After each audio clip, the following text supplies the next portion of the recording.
Gerhardt Bloom here, once again looking at the tyranny and the delusions of the social justice movement.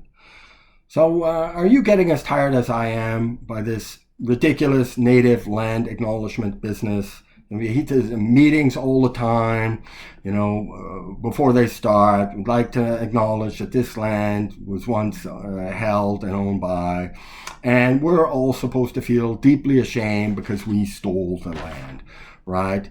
So did the white man come over to the Americas and when the natives weren't looking, stuff that land down their pants and wander away, right? No, no. The West came over and we seized the land through the force of superior arms and, yes, was greatly assisted in that endeavor by virulent pathogens that the native populations had no resistance to. But this stealing the native land is absolute nonsense. This is the way business was done for millennia, for absolute millennia. One group of people would invade a neighboring tribe's area and seize their land. Typically, they killed the men and they kept the women, right? This is the way business is done. China had a massive empire. The Persians had massive empires. There were massive empires in Africa. I've talked about the Muslim jihad that spread rapidly out of Arabia and seized lots of land, killing millions. So no, this is nonsense. And you hear the people, the Lakota Sioux, sniveling that the land that Mount Rushmore is on is sacred native land, and you think, these poor people, into the dim mists of time they held this land. Absolute nonsense.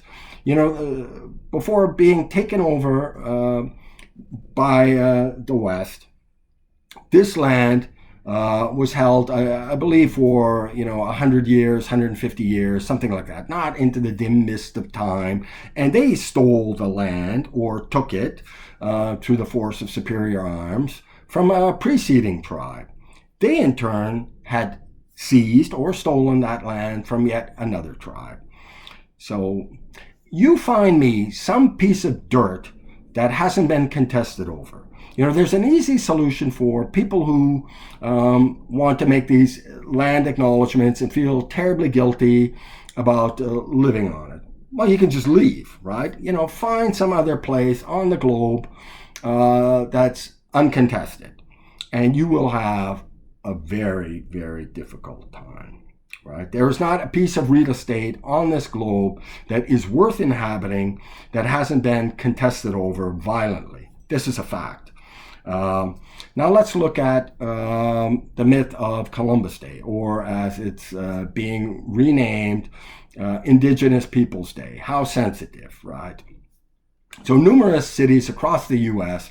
are replacing Columbus Day with Indigenous Peoples Day.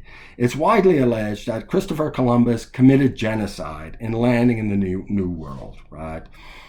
No, he didn't commit genocide. And yes, millions of people died as a result of new pathogens being introduced to the populace. This is rather like the Black Death that arrived on the shores of Europe from Asia. Right? This was a tragic fact of pathogen spread, not a malicious conspiracy. And no, Christopher Columbus did not introduce slavery into the New World. From South America, North America, groups practiced slavery, as brutal as the practice found anywhere. And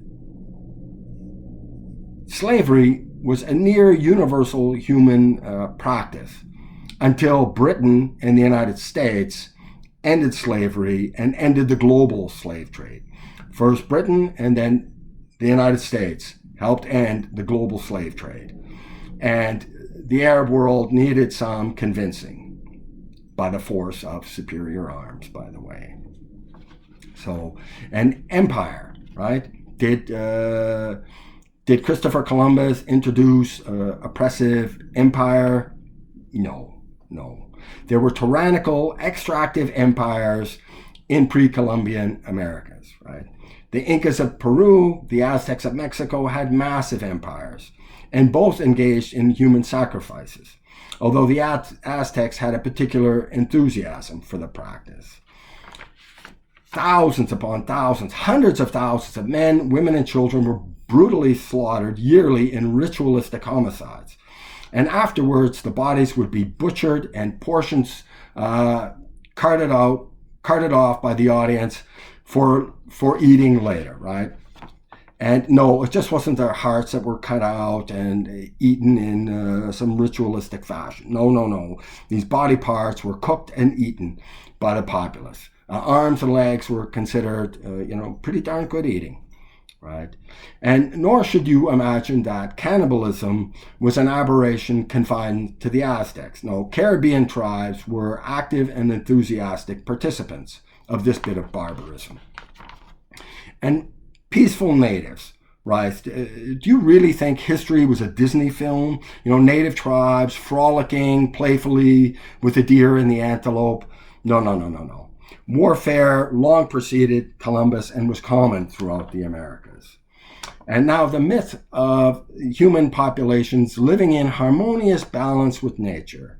Do you seriously believe this nonsense? I grew up in Alberta, and there was an archaeological site called Head Smashed In Buffalo Jump, right? This is where native groups drove over thousands of buffalo over a jump to their untimely death, and then the native tribes would carve up as much meat as they could carry, leaving the rest to rot, right? And pre-Columbian human activity led to the extinction of numerous species of megafauna. This is large animals, large majestic animals. A broad number of these animal species were hunted to extinction, right? And you want to talk about disrespecting the environment, right? Disrespecting the environment. Do you ever hear the potlatch, right? This is where you, as a rich tribal chief, invited over the neighboring tribe, and they were invited to watch you set mountains of food and furs to flame, right? This was to show you the casual consumption, right? I'm so rich that I can afford to burn this mountain of food and furs in a casual display of consumption, right? This is hardly eco-friendly, right? So this is what your eco-friendly chief was doing on the weekends long before contact with the white man. So now they want to pull down statues of Christopher Columbus, right? Well, Christopher Columbus was a man of his times, and slavery and empire were accepted facts of human life. So no, he certainly wasn't a vegan, but he also wasn't a Hitler, a Mao, or Stalin. And you've seen what the Aztecs of Mexico were up to when the Spanish arrived. It's ridiculous, right? And the reason why the Spanish were able to overthrow the Aztecs is because they were able to gain the support of neighboring tribes that had been hunted down for sacrifice in these Aztec rituals, right? So, the Aztecs' brutality was a force multiplier for the Spanish. They were the least of the two evils in that particular fight. So do you really think, Obras Lobrador, the president of Mexico, a couple of years ago asked the Pope to apologize, right? Apologize to the people of Mexico. I think the Pope should tell Obrador to fuck off, right? But he should do so in Latin to sound more elevated. Absolute nonsense. This business of the native, peaceful, eco-friendly tribes that lived in harmony and balance, and absolute nonsense, all of it. And this, this ridiculous native land acknowledgement stuff is just absolute nonsense. And, it's just saccharine nonsense. Anyways, thank you very much for your time and attention. I do hope you'll check out my book, Deconstructing Social Justice. It's available on Amazon. No, it's not important because I wrote it. I wrote it because the issues are important. Thank you so much. Bye-bye.